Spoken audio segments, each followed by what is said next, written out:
Hey YouTube land, I'm back. I left you hanging a little bit there when I dropped my phone, and I was worried you might be concerned, so I thought I'd pop back on here. Let you know it's fine. But that was a cautionary tale, wasn't it? Because what I was trying to impart was, we really are pretty connected to our phones these days. And at first I really resisted that thought, but gosh, I think I was in my 30s when I got my first cell phone. And I know it's embarrassing. A lot of you are just probably appalled. Like, what do you mean you were in your 30s? Because there weren't cell phones before. History, young people. I'm going to be, pointing some of my remarks at you, young people, should you ever get to see this. Wow, remember, history happened. And it's happening today, and then 20 years from now, you'll look back, oh, that was history.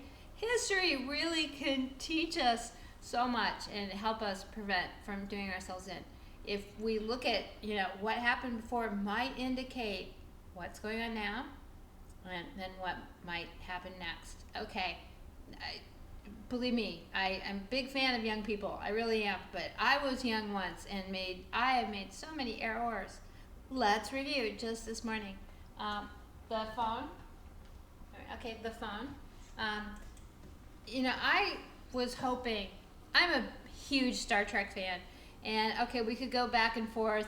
Next Generation. I'm a Deep Space Nine fan personally. So many iterations, but frankly, Jean-Luc Picard is nearest and dearest to my heart. And we'll talk about the Borg. Anyway, but I was really hoping, that just to get a communicator device, that I go like that, and then I could talk to the human I wanted to talk to.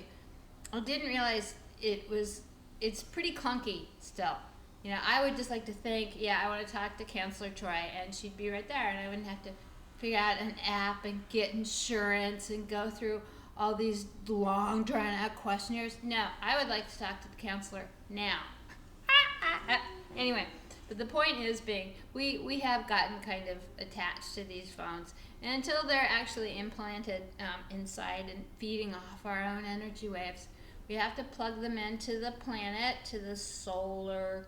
We have to create electricity, which, is complicated and expensive, and that has to get to the house, and then we have to get the nice internet provider human to come. I had the greatest experience last week with, I was like, oh, what if I don't have the internet, but I can't go forward. And I found my provider, who we will not mention, brilliantly done. The nice human came, and he was on time, and I was here, and it was ready, and he plugged it in the wall, and bloom. Why doesn't that happen more often? I then have to spend 2 hours on the phone trying to explain to them that, yes, I had gotten it. I wanted to pay for it. I just wanted to change my address. 2 hours later, we did succeed. It was like 2 days and 2 hours later. But the nice human came and just plugged it into the wall. It was the computers. And the people, and I don't know if you like chat or not. I thought at first that was a great idea, because I could go do something else while you people are answering the phone. But no, it was still, because if you wander away from the chat and they're trying to talk to you, then it just slows the whole thing down. So I try to sit there and stick with it. She has gone so far afield. The point is, we're pretty attached to these things, and right now, I'm gonna pay a lot more attention to mine. Mine ran out of juice yesterday, which is like the first time. I'm so lucky. I have a great phone, and it has, I don't think it's ever recently run out of juice, except at the hospital. We were having trouble getting enough electricity. We were also panicked. What if our devices die?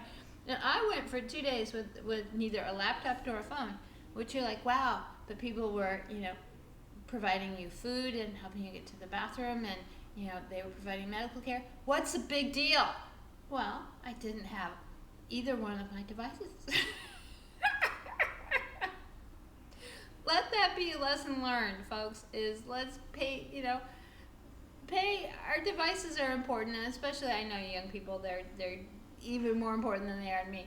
But what are these things doing for us and doing against us? And but keep them charged when you can, and then when they fall on the floor, do not wheel over them in your wheelchair.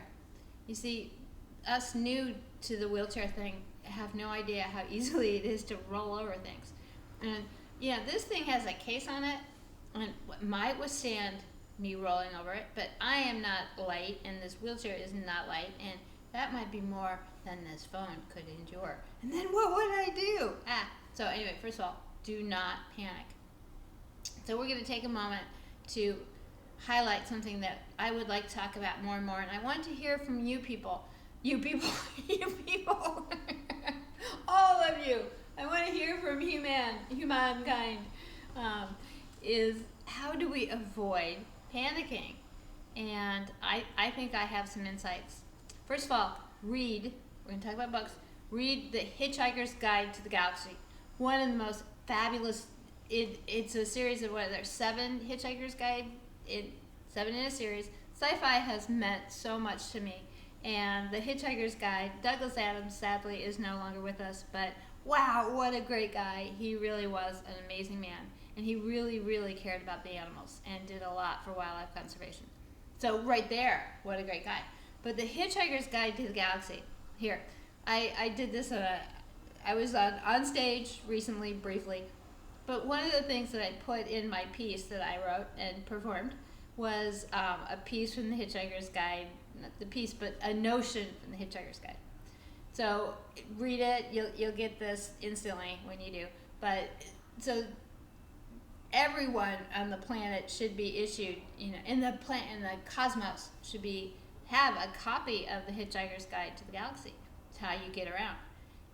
But really important, and see, this was back in the day when it was a book, an actual book, I think, that you would hold in your hand. But on the inside cover of every single version, edition, and copy of The Hitchhiker's Guide were 2 words. What? Is it 3? In big, bold, red letters. Do you know what it said? This is how you got around the galaxy. This is the first clue. Don't panic.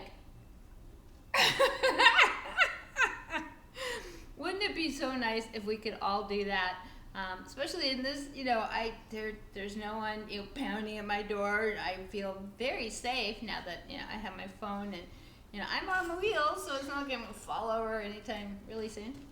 And but could we all just smile and hold Douglas Adams in our heart? He was an amazing guy. I wish I'd met him. My husband, who is no longer my husband, is still a great guy, always will be, got to meet him, and wow, I wish I'd been there. But he really did things for the wild animals, and wow. And he may have liked dogs too, I don't know. I'll tell you why this beautiful little yellow Labrador keeps appearing on my page, my thumbnails.